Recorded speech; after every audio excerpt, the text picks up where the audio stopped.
ఎన్నికల కోడ్ అమల్లోకి రావడంతో ఏపీలో ఎలక్షన్ హీట్ పెరిగింది.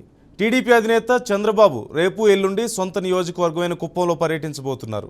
ఆయన 2 రోజుల పర్యటన ఖరారైంది. ఆ పార్టీ నేత కంచెర్ల శ్రీకాంత్ వివరాలు తెలియజేశారు. రేపు కుప్పం ఆర్టీసీ బస్టాండ్ సర్కిల్లో ఎన్టీఆర్ విగ్రహం ఎదుట జరిగే బహిరంగ సభలో పాల్గొని ఎన్నికల ప్రచారం ప్రారంభిస్తారంటూ వ్యాఖ్యానించారు. ఎల్లుండి కుప్పంలో ఇంటింటి ప్రచారంలో పాల్గొంటారు. అనంతరం టీడీపీ కార్యాలయానికి చేరుకొని పార్టీ నేతలతో సమావేశమవుతారంటూ శ్రీకాంత్ వెల్లడించారు. శ్రీ నారా చంద్రబాబు నాయుడు గారు 2 రోజుల పర్యటన నిమిత్తం కుప్పం నియోజకవర్గానికి రానున్నారు. రేపు 25/3/2024, 26/3/2024 2 రోజుల పాటు కుప్పంలో పర్యటించనున్నారు. దాంట్లో భాగంగా వివిధ కార్యక్రమాలు, అలాగే ఒక బహిరంగ సభలో పార్టీ సభ్యులతో సంబంధించిన సమావేశాల్లో పాల్గొంటారు.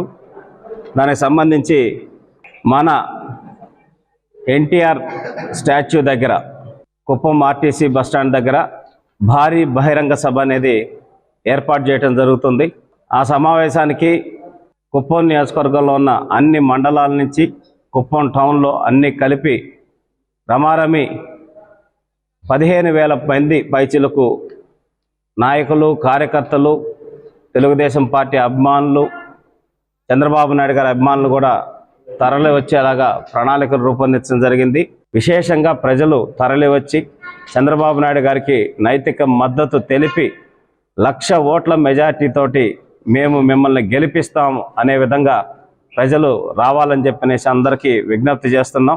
ఈ కుప్పం భవిష్యత్తు, అలాగే రాష్ట్ర భవిష్యత్తు కూడా మార్చేటటువంటి ఏకైక నాయకుడు నారా చంద్రబాబు నాయుడు గారు అనే అంశాన్ని గుర్తుపెట్టుకొని అందరూ సహకరించాలని శ్రీ నారా చంద్రబాబు నాయుడు గారు 2 రోజుల